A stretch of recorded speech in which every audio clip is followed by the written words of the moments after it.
Morning all, and welcome to this week's Jump recruitment discussion. Since last week, boy, has the world changed. Huge financial and legal status for the country has changed. We're all reading the press. It's all gloomy about recession coming. So we need to start to think about what we should do as recruitment industry and what we should do as leaders. We should have a real growth mindset and look at the opportunities that are actually there. But let's look at the marketplace as we start and let's see what's good and bad. The UK is the sixth largest national economy in the world, measured by its gross domestic product, GDP. It's the ninth largest purchasing power parity and the 22nd highest by GDP per capita, which constitutes 3.3% of the nominal world GDP. So to put that in real terms, that's $2.8 trillion GDP in the UK. In Q3 2022, the UK recorded growth of minus 0.2% compared to the previous quarter. The Eurozone, however, GDP was grew by 0.2%, and that was a similar figure in France, Germany, while the US was 0.6%. Compared to pre-pandemic levels, the GDP in Q3 2022 was 4.4% lower, where compare that to the Eurozone, it's 2.1% higher. In the US, though, it's 4.2% higher. So recruiters in the Eurozone and the US zone, obviously you've got a great opportunity there to work. The official rationale, though, in the UK is being buffeted by both the European economic strategy, the energy shock, and the Ukraine invasion. However, at the same time, we're also being hit by a US-style overheating of the job market. So the question is, will recruitment suffer in 2022? And what does the autumn statement and the changes in law mean for the recruitment businesses in 2023? So I'm joined by Marie Pegram, a managing partner of the Recruitment Accountants, which is a division of UHY Hacker Young. They're a group, they work with wide range of recruitment agencies across the UK and Europe, from startups to multinational. I'm also joined by Simon Bloch, an employment partner for JMW Solicitors, who help ensure business recruitment stay fully compliant to the UK laws, and they provide an easy to understand legal advice, and hope we'll get some of that today. Obviously, Paul Jacobs is with us as usual. Hello, guys. The rest of the Jump team are out and about as usual. So this week we've got no slides. So guys on the screen, beware, we have no slides, so you'll be on screen all the time. So let's jump in with the first question. Let's go to Maria. So tax rises and spending cuts. The fallout, we're going to see lots of people spending less money. We're more than likely going to be in recession by the end of the year. The UK, as we said, the economy is now 4.4% smaller than it was the quarter before, and a lot smaller than it was Q4 2019. Especially compared to US, Canada, Germany, France, Japan, Italy. So although the recruitment industry hasn't really felt the full impact yet, and I suspect things will slow down, but what do businesses need to prepare from a financial point of view with tax rises and spending cuts to ensure that they are still moving forward in 2023? Thanks, Howard. What a way to kick off. That's a question, isn't it? I like that. Let's get stuck in. I just want to say, thanks for inviting me on this webinar. To kick off, it's the auto budget that's come through. Yes, we are going to be paying more taxes. People are going to be spending less money. And we haven't seen the impact as such yet with our recruitment clients as such, but I think it's only a matter of time before things are really going to start to slow down. I think the worrying thing is, as you said, Howard, is the UK hasn't returned to pre-pandemic levels yet. Our, USA, Italy, France, Japan have. So I think it's sort of a tough time to be a UK business. And we're talking to our clients now about how to plan for when things do slow down. So it's looking at things like your working capital, looking at your cash flow cycle, so making sure you have a cash flow forecast, at least 13-week cash flow forecast, ensuring that you'll maintain your customer relationships, so keeping those people close to you, and then having a contingency plan as to, what happens if, say, you've got, one big client, what happens if they drop off and start to slow down, what happens if you lose 10% of your income. So having a bit of a contingency plan in your back pocket as well, to help. Just a quick question before we sort of move on. Why do you think the UK is being hit so hard compared to the Eurozone, America, and the rest of the world? Because we seem to be hit a lot harder. And Brexit is obviously one answer, but what do you put that down to? Yeah, Brexit is definitely one answer. I think we've had a pretty tough time in terms of government. So I think the confidence in the UK economy is pretty low at the moment. And then, when you have things like the mini budget that's thrown in a few weeks ago, and several prime ministers and things like that, I think it's confidence in our market is what I think as well. Yeah, I mean, I would agree with Marie. I think that these things have all come at the same time. I mean, and Brexit is unquestionably, and everyone listening to this will know this, Brexit, it underpins the issues that we have with staff shortages, particularly in some of the verticals, things like health, hospitality, health, for example, logistics, supply chain, and so forth, have been very badly hit by the shortage of people now available to work in this country. And I was listening, I'm sure you saw it last week, to reports where the Prime Minister is being asked to look at immigration laws to allow people to come back into this country to take on those jobs, and the government are not interested in easing the current legislation preventing people from getting into the country. So I don't quite know what the answer is. Their answer was get the UK workers to do the work, but I think we're all trying very hard to do that. So I think there's an issue that is unresolved at the moment that underpins a lot of the problems that we have. But your point, of course, about the mini budget and the current storm that we have with the government has definitely not helped at all. I also think we have to be careful in terms of some of the tax changes that we're going to become quite unattractive for people investing in the UK, and they tend to look at other countries within Europe that think that their money's used better elsewhere. So we have to be careful with the whole tax the rich approach, I think. And that's my personal view anyway. I think it'd be interesting over the next 12 months what happens to that immigration policy and whether they change that, because obviously, as we've talked about before, it's not just Brexit. There's almost a 40% drop in the working population from 1960s to today, and that's causing a massive problem. And as you say, those blue collar jobs that people simply don't want to do are the ones where we were supplied by Europe for those collar jobs. So it'd be interesting to see what they actually do and whether they can stand out that long, because obviously the economy's got to grow and it's be based on the amount of people we have to work in the economy. So it'll be interesting.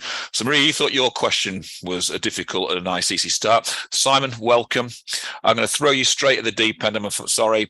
Holiday pay and irregular hours working rights, the Harper Trust versus Basel case.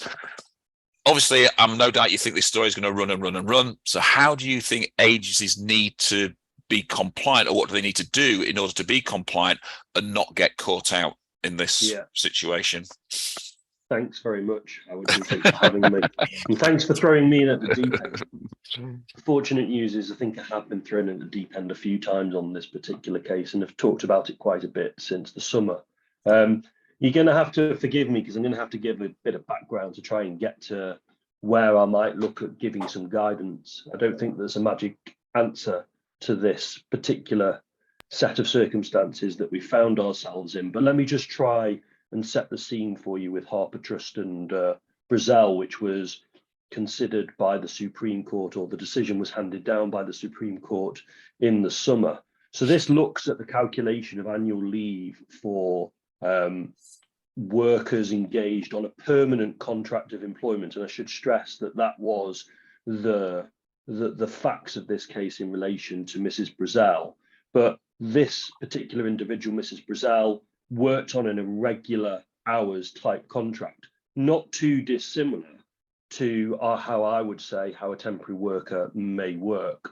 So I've got to differentiate this particular case for somebody who is working on an irregular hours contract and somebody who is a pure part-time employee. This decision does not affect the pure part-time employee. It is a decision that looks at somebody who is on an irregular hours contract. Just really must stress that. Just in terms of some of the background to the case, Mrs. Brazel was a visiting music teacher who was engaged by Harper Trust on a permanent and 0 hours contract of employment. She was employed to only work during term time and took annual leave at 3 periods in the year in between those term times. So you've got Easter, summer, Christmas holidays. You get 1.87 weeks, multiply it by 3. That gives you the 5.6 weeks. And that is exactly how the holiday was worked out prior to 2011. She received the holiday pay at 3 points in the year. At 2011, her employer Harper Trust changed the way that they provided for holiday. And instead of being paid at those 3 pinch points in the year, she was paid at the rate of this magic figure of 12.07% of her earnings in the previous term. And those people who don't understand or don't recollect how we get to that calculation, it's 5.6 weeks over 46.4 multiplied by 100, and that gives you 12.07%. And that was how her holiday pay was calculated. And that holiday was in accordance with ACAS guidance, or that calculation for holiday was in accordance with ACAS guidance at the time. But the problem was that that was a less favourable way to Mrs. Brazel, and she was paid considerably less than she was paid prior to 2011. So she's she's placed it in an unfavourable position.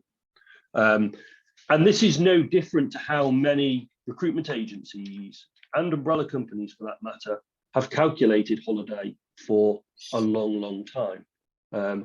It's been out there that this calculation is the right way to do it for some time. And although we as lawyers have never been particularly comfortable with the way that it has been calculated, it seems to have been an accepted method that this is the way that you could calculate the holiday pay and not fall foul of your obligations. The way you've got to try and analyse this is to look at 2 important pieces of legislation: the Working Time Regulations 1998 and the Employment Rights Act 1996. You've got the Working Time Regulations. They were gold-plated following the introduction of the directive to provide workers with an additional 1.6 weeks of leave on top of the 4 weeks that's provided in the directive that gives the 5.6 weeks. And another section, section 224 of the Employment Rights Act, lays out the calculation for a week's pay for workers with no normal working hours, which states that it's an average of the weekly remuneration from the previous 12 weeks, or it used to be the 12 weeks. And as of April 2020, the averaging period is 52 weeks, that you would go back, discounting any weeks in which they haven't earned any pay, which allows you to potentially go back up to 104 weeks, but you're basically getting an average week's pay for the calculation of the holiday. So what does that mean to recruitment agencies? Because obviously, you know, there's a lot of detail into there, why the case is there. What does that mean to recruitment agencies that are paying temp workers? Do they have to change the way they're paying temp workers? Yeah, does there need to be a change? Basically, what the Supreme Court came down and decided was that the methodology of using 12.07% is no longer an acceptable and correct method to calculate the holiday pay. And the problem is that what you're going to find is that where there are weeks where a temporary worker may not be working, they're still accruing holiday during that particular period of time. And the calculation of a week's pay for that holiday is based on the averaging that I've just set out. So the problem is you get periods where the worker isn't working. They're still accruing the leave because they're a part-year worker. But then in terms of the correlation to the 12.07% of the hours that were worked, those calculations don't stack up, really. That's basically the summary of what the Supreme Court has said. And if we get into a situation whereby these irregular hours workers are in a better situation than somebody who is a permanent employee, the problem is what the court has said is so be it. That is just the way that the law is come out. So if we look at that, then where do agencies now go to find what the actual correct payment is to make sure that looks? Is there somewhere that the government have run something out, or the law has run something out as yet, or is it just no? Because this is finger just in the air? This is just interpretation of what the current regulations provide for. This isn't new law. Nobody has made any new law here. This is just an interpretation of what the Working Time Regulations and the Employment Rights Act have already provided for. The one point I should just stress is that this case only applies, as it stands, to people on permanent contracts of employment. It doesn't, on the face of it, apply to somebody who is on a contract for services. However, the language of the Working Time Regulations uses the term worker. And my own view is that it is only a matter of time if you think this case doesn't apply to me because I supply people on a contract for services. I think that you have to be incredibly careful adopting that approach, and that there is a risk to you if you are supplying temporary workers in this way, that this case could apply. So applying the 12.07% is no longer a safe methodology if you want to fall within compliance with the Working Time Regs. So what we need to do is find out what that will look like, because there'll be a change coming at some point. But when that change comes, we need to make sure that we're aware of when that changes and make sure that we are prepared for that to be compliant. We have what we've got, which is the Working Time Regulations, and say people are entitled to 5.6 weeks worth of leave. Yeah, okay. It's based on an averaging of what a week's pay is, a week's pay for a week's leave. Week's leave. So there's some questions coming through on that, which I'm going to go to right at the end, but I'm going to push through because I've got quite a lot of questions. So let's flip back to Maria. Okay, you talked about proactive planning, and you looked at short-term, long-term, particularly sort of, especially for high income and mid-income earners, and income tax allowance and thresholds have been frozen with the exception of additional thresholds which have been lowered. So dividends allowance being reduced and corporation tax set to increase from April 2023. All these changes will impact business owners and how they take money out of the business. What's your advice on that? So there's quite a few changes that happen. So because allowances are being frozen, people are going to be falling into different tax rate brackets. We've got the additional allowance that's been threshold that's been reduced to £125,140. That means that anyone who earns, so what happens with that? Anyone who earns over 100k gets, they start to lose their personal allowance. So there's a bracket between 100 and about 125,000 where you get taxed at 60%. Then after that, they're now bringing in from April 2023, you get taxed at 45% after that. So all the changes that are coming in mean that we recommend some short-term tax planning. So between now and April 2023, there might be things that you may want to accelerate some income into this tax year. Then it's about looking after from April 2023, because corporation tax is set to increase at 25%. Some business owners, the idea of taking out dividends and a small salary is actually the tax efficiency of that is the gap's so small that you might as well take a salary unless you've got spousals included in the company. So you may be shifting over to a salary in April 2023, which will be a good thing because it will lower your corporation tax bill potentially. And then you may want to start looking at how you can do some salary sacrifice or doing pensions, electric cars, things like that. So I think my recommendation is to, of course, it's going to be to talk to your accountant, but that's not actually a pitch, but I genuinely think you need to have some proper tax advice, because if you start shifting, looking at accelerating some income into this tax year will save you quite a lot of tax. And then looking at your long-term goals from April 2023 onwards, there's some things that you could do that could help you save some tax. So things like, electric cars is quite a big topic at the moment. And that could be a way of saving some tax as well. We'll come back to electric cars later on, because I know Paul's got an electric car, which he's still struggling to get into, apparently. So, you got to plug it in, Paul. So the question then is, when we start to look at that, you taking proper tax advice, what you're saying is that this year we should be really thinking about what we're doing now until the end of this financial year, and then look at next year and take tax advice, because there's both sides of the coin, that we can take money out this year and be more tax efficient, but next year it's how we then plan for our tax efficiency next year and what that looks like.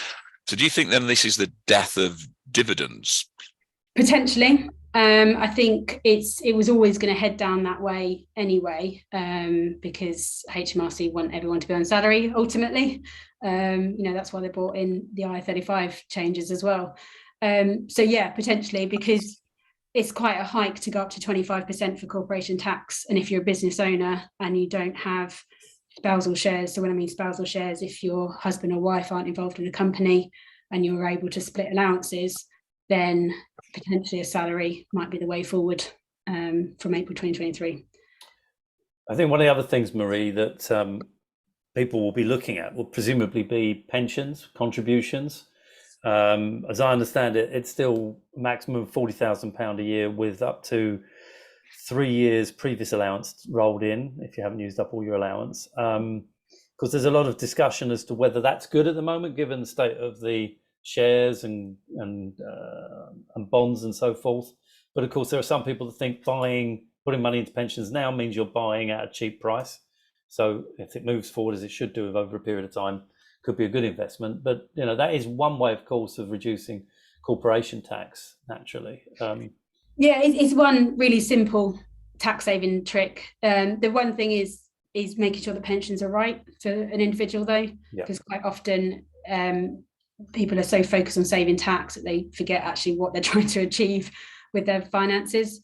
It could be property investment or something like that might be, but once your money's tied up in a pension, you can't access it. So it might be the right solution for people. But yeah, by all means, it's definitely as another method. Yeah, definitely. Okay, so there's a lot going on that sort of front. So let's flip back onto the legal side then, because obviously we've got a lot to cover today. Obviously, from our conversation, Simon, we've talked about that we think, in light of the budget figures, that unemployment will rise at some point. It's at the lowest point there, but it will rise again. We also know that lots of people have been overpaying for staff because of the staff shortage, and we think that some of those staff will be cut, in the early part of next year as the people start to right size.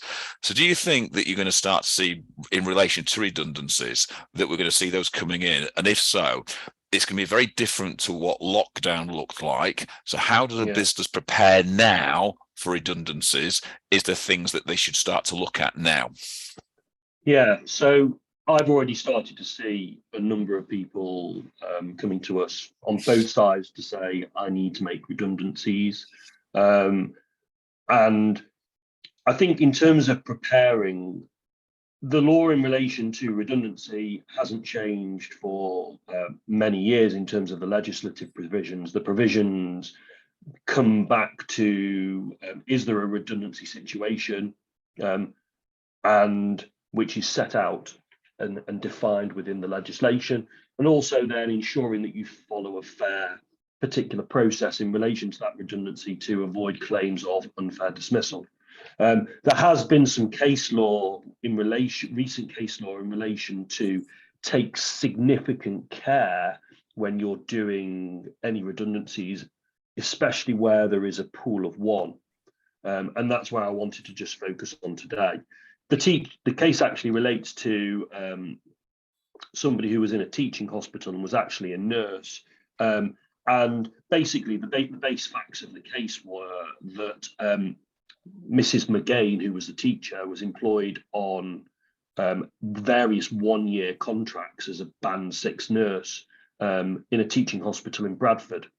But there was also in the unit another Band 6 nurse who had recently entered a 2-year contract, but the unit was operating at a loss, and it caused a redundancy situation to arise. Soon after she attended a meeting, she was told about the difficulties facing the unit, and the decision maker determined that the person who was on the 1-year contract, which was due for renewal for her colleagues, and it was appropriate, therefore, that she was going to be in a pool of one. and was therefore selected for redundancy. Various meetings were scheduled but didn't occur, and basically the employee went off sick, she didn't return, and a meeting was basically held between the parties on the 12th of June 2019. But the tribunal who had to consider this case found that the decision maker had already concluded that the employee's employment and job would be made redundant. And they tried to find suitable alternative employment for her, but her employment was then terminated at the end of December. And what the appeal tribunal who had to look at this particular case said was that the tribunal had overlooked various aspects of the issues in relation to consultation in its deliberations, conflating consultation on alternative employment with the broader type of consultation that's required in a redundancy situation.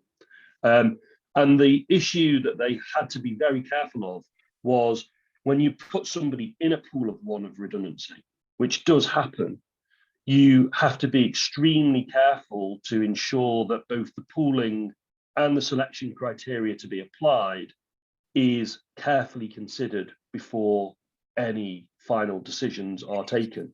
And that didn't happen here. The temptation is often to say in a particular role, you're in a pool of one, therefore you are redundant. We'll just trot through this redundancy consultation very quickly and make you redundant. That is the trap that was fallen into in this particular case, and just is a trap that people need to be aware and consider. I suppose on a larger scale, things for people to watch out for as they make redundancies is whether or not mass redundancies are going to have to be made, whether there's a number that's more than 20. That requires collective consultation considerations. So I think on this call, Simon, most people on this call, businesses are probably less than 20. There's one or two that may be more than 20, but making 20 people redundant is probably a no. But making one person redundant is a pool of one is going to be more the norm for the audience that's here today. And I think that's something they've got to be very, very careful of, because obviously, as we know, not following the redundancy processes can lead to all sorts of trouble further down the line for a company, not just in sort of financial, etc., but reputation as well.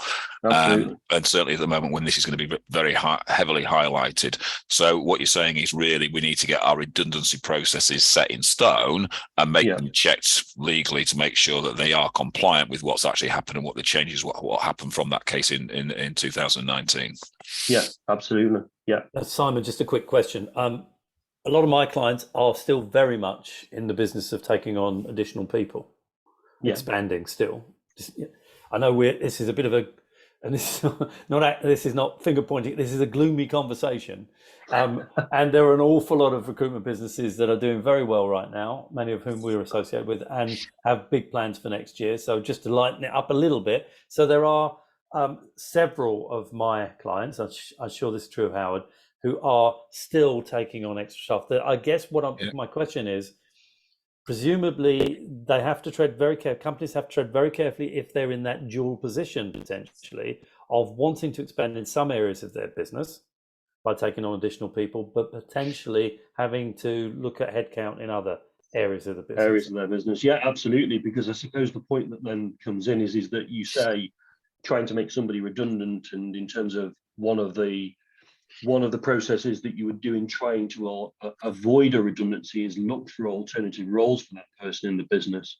If you're trying to say, well, we're making cuts in this particular section of the business, but not looking for not looking to consider them for what might be a suitable alternative role, that's where you can come a cropper. And the finger be pointed towards you and say, well, why didn't you consider that person for this particular role? If they needed perhaps a small amount of training, they might have been suitable for that role. That's definitely an area that you could be criticised on. So the whole point here, and Howard just summed it up well, is you tread, and you've said it yourself extremely well, tread very, very carefully. I always urge my clients, if they're in this position, of course, we went through this during COVID, to seek legal assistance and support. I mean, we all know there's a cost, but at the end of the day, the cost is somewhat higher in the event that you fall foul of the law. So Absolutely. I think it's just making sure you take a little bit of advice at the beginning to make sure that you're on the right track, really.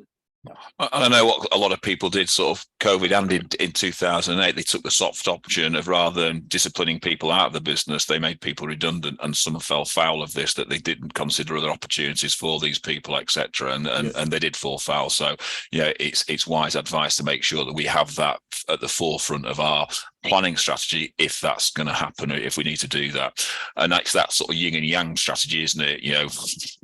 If you're going to grow, but if not, you need to look at what happens on the other side of that. Maria, you mentioned, or you brought in there, that COP27, and the UK's commitment to reduce our carbon footprint has been massively highlighted, and again was sort of highlighted a little bit in the autumn statement. And you mentioned electric cars there as an attractive option, but obviously they're now becoming exempt of road tax and BIKS, BICS. What's going on with that front? Because lots of people have moved into electric cars through their business for the tax efficiency of that. What is going to happen to those now? It's still a really good option. So I'm actually getting my electric car on Monday. So there you go. I'm in with everyone else. Yes, the road tax will end in April 2025, the exemption. But then the benefit in kind. So the benefit in kind is basically a tax. If you put a car through the business, you have to pay a tax on using that car personally. So it's a benefit to you. And it's the lowest out of all the cars. It's a very attractive rate. It's going to go up to 5% maximum in 2028. That's in 5 years' time. Well, 5 years after April 2023. So it's still incredibly attractive. And I think if you're looking at all the other, what I was saying in terms of tax increases that are going to come in from April 2023, that's a really good way to save some money if electric cars are the right option for you. So lots of people, because obviously the original car allowance was heavily taxed as a benefit in kind, etc. And so they went and took the car allowance and money and paid for cars themselves. Mm-hmm. Are you saying now from business owners that it would be more wise for them to go electric through the business rather than paying for a car themselves? Oh, definitely. Yeah, definitely. Yeah, I wouldn't put a petrol car for the business if you're a business owner, because the benefit in kind tax is much, much higher, and it's actually more tax efficient to take money out as a dividend or as part of your salary. But if you're looking at electric cars, definitely put it through the business if you can. Interesting. So what we're saying, Paul, is that my Massey Ferguson diesel tractor then is completely not going through the business. That's what we're saying. Yeah, no, I mean that big caravan all over the place is going to be an issue, I think. But there's also what I'd say about electric cars. Actually, there's also the other grants and things. So to put an electric point at home, you can get a grant for that, and also at your workplace. So if you can get grants to put electric points at work, and actually that's quite an attractive benefit. I actually live next door to a recruitment consultant, haven't run his business yet, but he goes and charges his car at work and he loves it, and he makes him go into the office. So just so here's a question on that, because this is a question I've been asked before on that. So there's pure electric car and hybrid cars. Do hybrid cars fall into the same tax bracket than electric cars? No, it has to be 100% electric. It has to be 100% electric. Yeah. Right, so that sort of clears that from everywhere from there. So that's good. So good.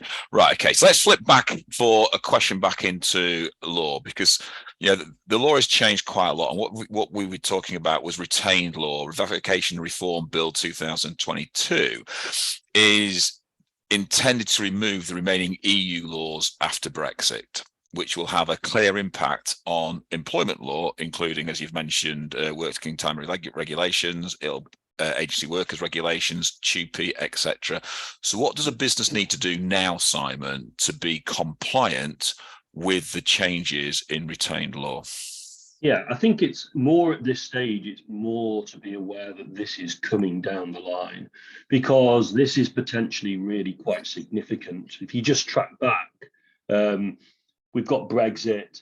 At the time that Brexit happened, we just adopted whatever was out there in terms of the law that was derived from any EU regulations. But we fast forward now to the end of 31st December 2023, any EU-derived regulations will be repealed or revoked unless it's preserved in any new UK law.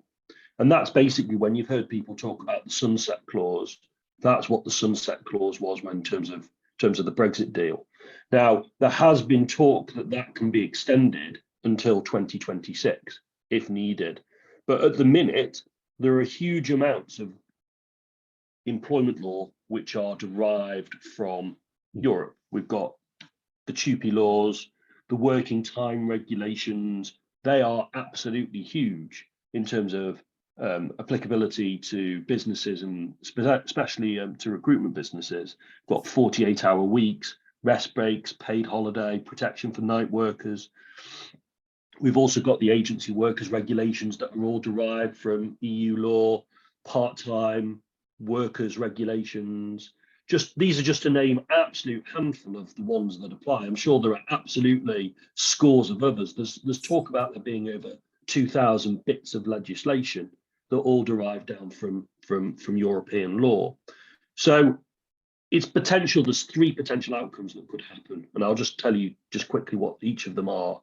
The EU regulation is revoked or repealed, and that is perhaps the most draconian step because, and it's the most unlikely, I think, from employment law perspective, because otherwise certain rights will just absolutely disappear off the statute book. So I don't think that is going to happen. We've then got the EU derived law is preserved as new law with no amendments. And again, I do think that's particularly unlikely. They're not just going to take all of what we've got and put it into UK law, because I know that there are certain bits that they don't particularly like. And that the EU law is then preserved with amendments. And that's probably the most likely that we're going to have as far as employment laws are concerned. The government's not going to want to start again with a blank piece of paper and have to rewrite all the laws. And it's a pretty big task.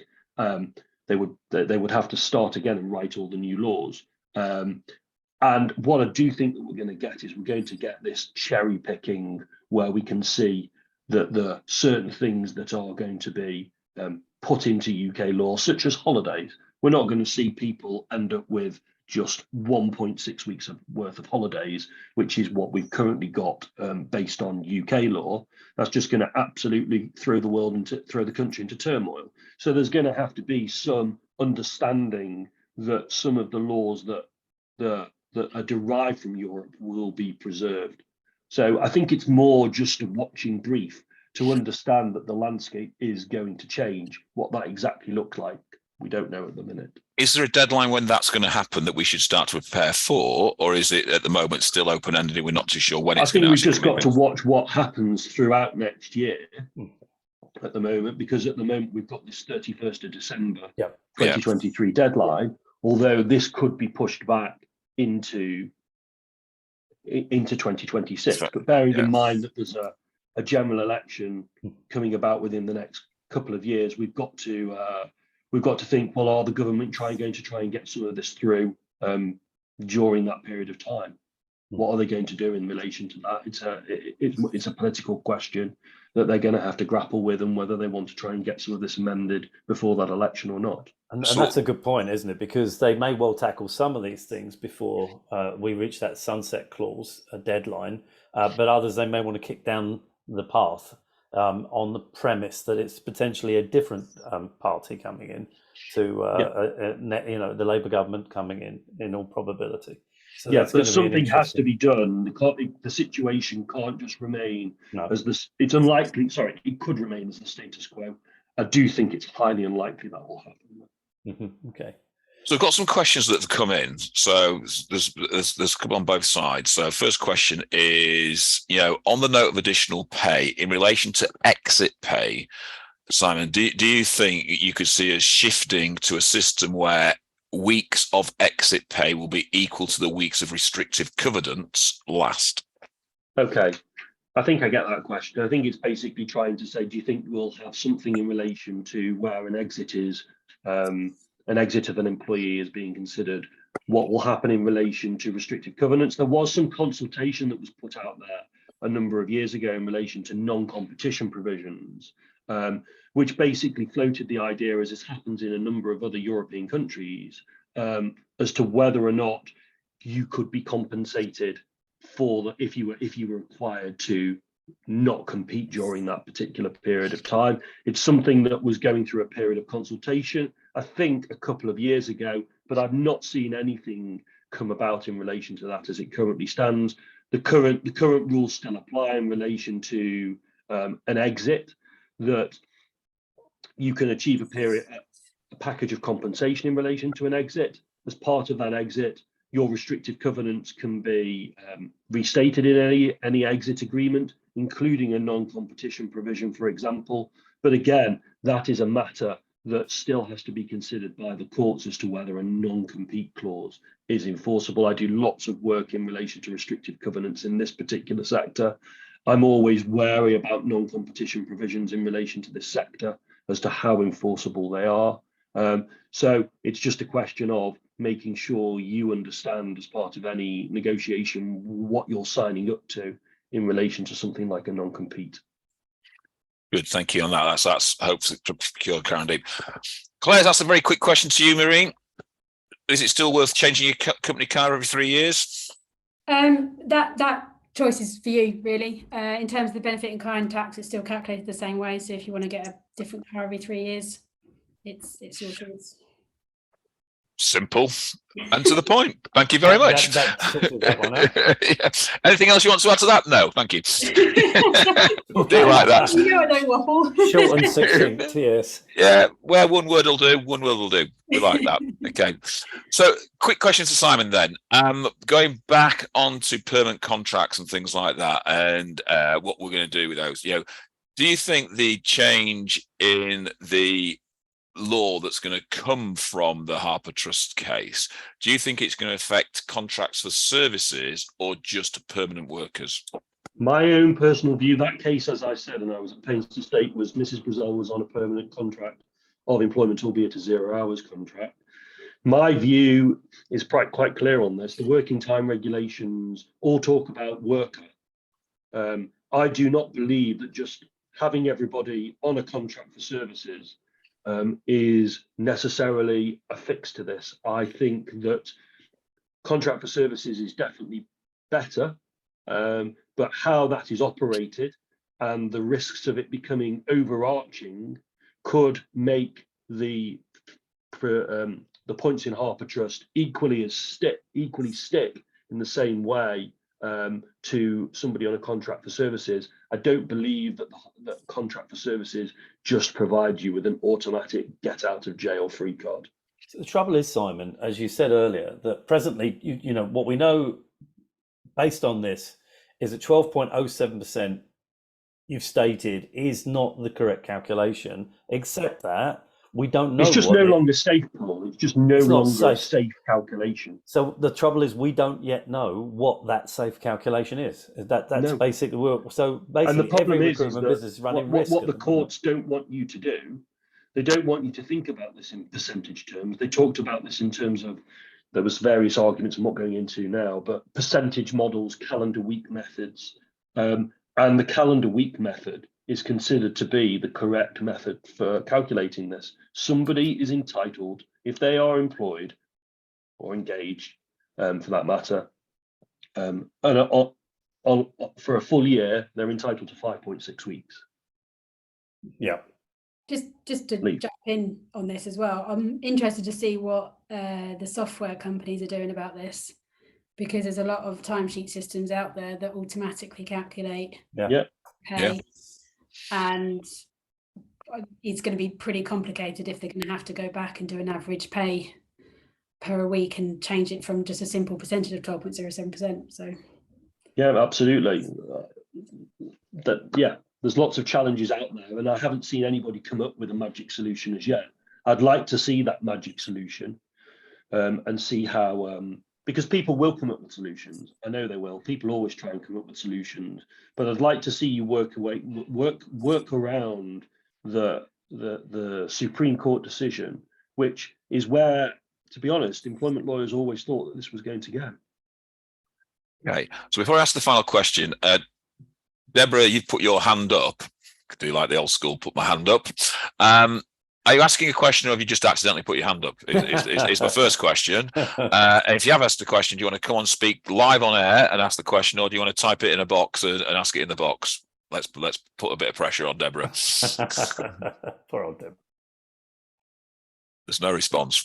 We're not sure. So I'm going to ask a question before we get back to Deborah, because she'll come back to me on that, no doubt. No doubt she's going to be texting me in 30 seconds and abusing me on that question. Here's a quick question then to the pair of you, okay? If you could give one piece of advice based on what we've talked about today, let's start with Simon. If you could give one piece of advice to recruitment business owners, what would that be? I think I would advise people just to do a health check on where they are currently in terms of contracts, looking at things like holiday pay, and if they're engaged in the temp world. I think it would be worth doing a quick health check. And I'm always very happy to have 10 minutes on the phone with somebody and just say, look, what are the things that keep you awake at night, and just try and point them in the right direction. I think for me and Paul, that'll be a lot more than 10 minutes. A lot more than 10 minutes. We'll get Marie on there. She can cover it off in 10 seconds. 10 seconds, yeah. What keeps you awake at night? You. Thank you. Goodbye. That's all you need to know. And thank you, Deborah's come back. She actually pushed the button whilst getting a beer, she's claimed. So there you go. I do like that. Woman after my own heart at 11:45. So same question to you, Marie. What's that one piece of advice that you would give?